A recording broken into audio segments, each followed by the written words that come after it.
Hello everyone, this is Galacticus come back to you with another video, this time with a video response to TRexSpacestation's latest bunch of community questions for the retro or contemporary gaming community, yes. Well, I've decided to to think of 5 games that I used to play back in the PC-DOS epoch, era, period. Yes. So the first game that you're watching right now on your screens, on your monitors, on your displays is an on-rails shooter, the Star Wars vector graphics, with CGI graphics on the IBM PC compatibles. Yes, this was a game that I used to play on the arcades back in the day, in the early 80s, and I never thought I would be playing this on my computer at home, so I was thrilled to get it. Of course, I remember a distinctive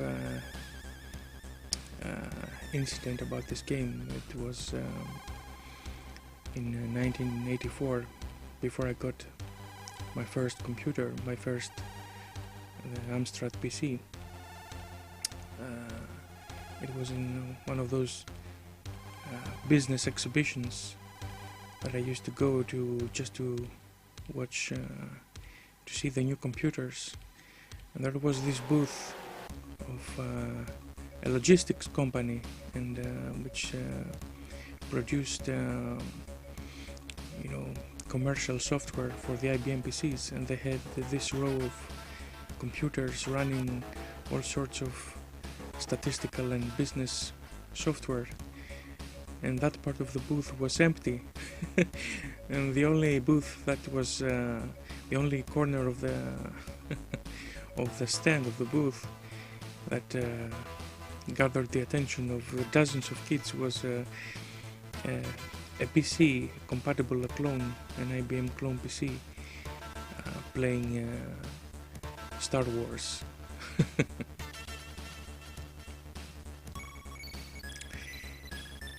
So another game of this period of time, Alley Cat with a K, cat with a K, surprisingly made by IBM.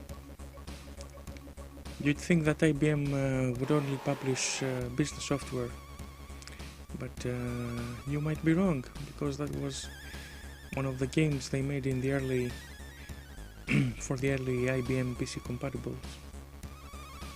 And this was also one of the first games I played when they gave me a bunch of pirated software in the shop where I bought my first PC. They gave me a bunch of 10 or 20, I don't remember exactly the number, of floppy disks, those 5¼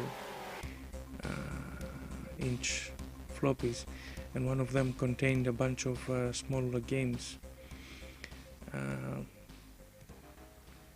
Yes, this was a game in which you control a a cat trying to get into the house, eat mice and fishes, and avoid the angry dogs and the other murderous objects thrown out of the window, brooms, telephones, and other unidentified flying objects. So yeah, it was a primitive game, indicative of the quality of PC games of that era. Yeah, PCs were not designed to play games, and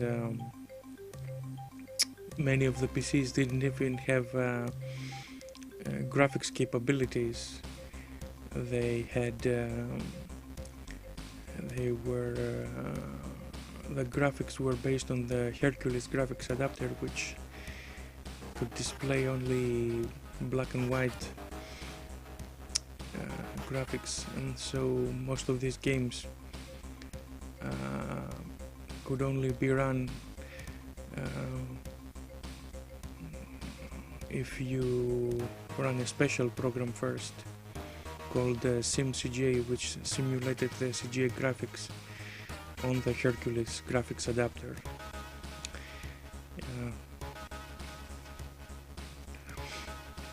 And also there was another problem with these kinds of early games, because they were programmed to run on the very early IBM PCs, which were based on the 8088 Intel processor that ran on 4.77 megahertz. And the case would often be that many computers, many PCs would clock faster at 8 megahertz or 12 megahertz, and you would have to find a small utility that reduced the speed of the computer so that you could play it properly.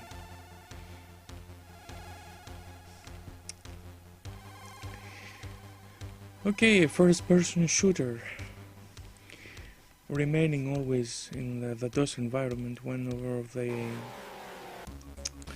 more advanced DOS games of the mid-90s was of course Doom. And I didn't play Doom, the first chapter, the first game. I went straight to Doom 2 after having played Wolfenstein 3D, and by this time I had I was not very much interested in action games. I was absorbed by role-playing, strategy and adventure games, especially adventure games, because I was completely captivated by the adventure games made by primarily by Sierra Online and Lucasfilms. So I used to play like a maniac adventure games like Space Quest, Police Quest,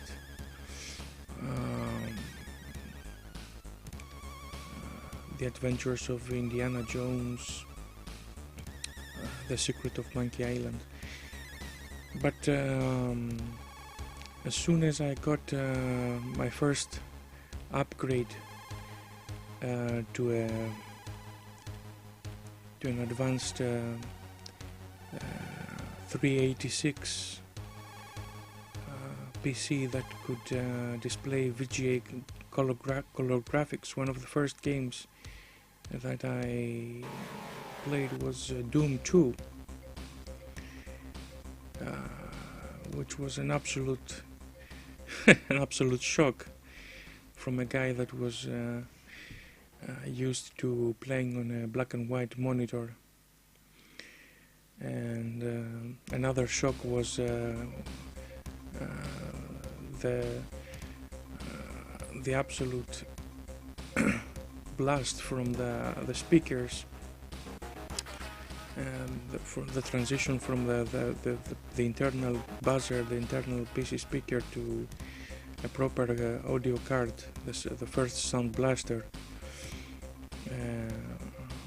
The combination of music and realistic sound effects, in combination with the fantastic gameplay, was something unbelievable. Okay, let's go to a violent game. And of course Doom 2 would qualify as a violent game as well, but Mortal Kombat I think is the epitome of the 90s violent games. Actually, this was a game that was quite shocking back in the day in the arcade rooms, because there were a lot of underage kids that accessed these arcade rooms, these penny arcades, and the parents went berserk seeing their kids playing all these decapitations and learning all this brutality, these fatalities, and they thought their kids would turn out to be vicious sociopathic murderers, which of course was absurd. So Mortal Kombat, when I saw it first, I was in the arcades. I was obsessed with fighting games. It was the only game that managed to keep me away from my most favorite game of the time, Street Fighter 2. And there were other fighters as well, like Virtua Fighter, but Mortal Kombat was unbelievable. It was the first game to feature such realistic, photorealistic, motion captured characters. And fortunately in Greece there weren't these games flew under the radar. They didn't people in the mainstream didn't notice this genre of games, and unlike other countries, we didn't have any bans of the game in the arcade rooms or in the computer shops when the game was released for the home consoles and the personal computer. But I believe I haven't played the game on any console. I think it was nerfed. The violence was toned down in I believe in the Mega Drive or in the Super NES, but I believe there were some combinations, some secret codes that enabled you to turn on all the gore and the blood. Okay, in the last game, an open world game. Surprisingly for the early PCs, there were some precursors, some predecessors of today's open world games, and one of those games was actually a trilogy, Bard's Tale, which was a role-playing game. This game allowed you to make a team of warriors who traversed the cursed land, and they tried to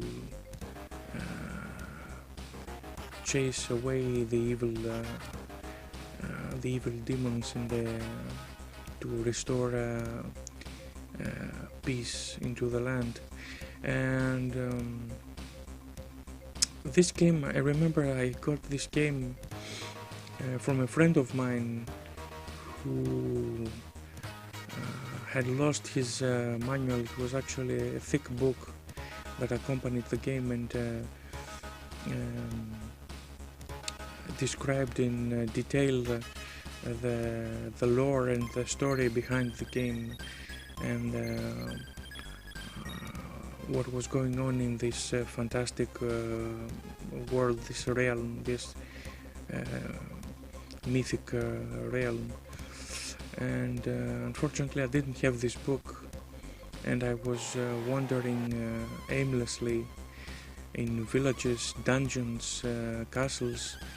I was going around and I was just engaging monsters and other evil wizards and thieves and warriors, barbarians and other murderous individuals in this fantastic world.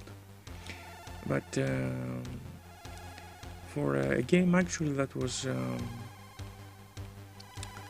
that you could play on the on the original you know, the PC XT, and without even having a hard disk, you could launch it from the floppy drive, the floppy disk, the diskettes, and it was you could play for dozens of hours, and the maps of the game were huge for the time period. And you could go from village to village, into forests, into caves, and dungeons, and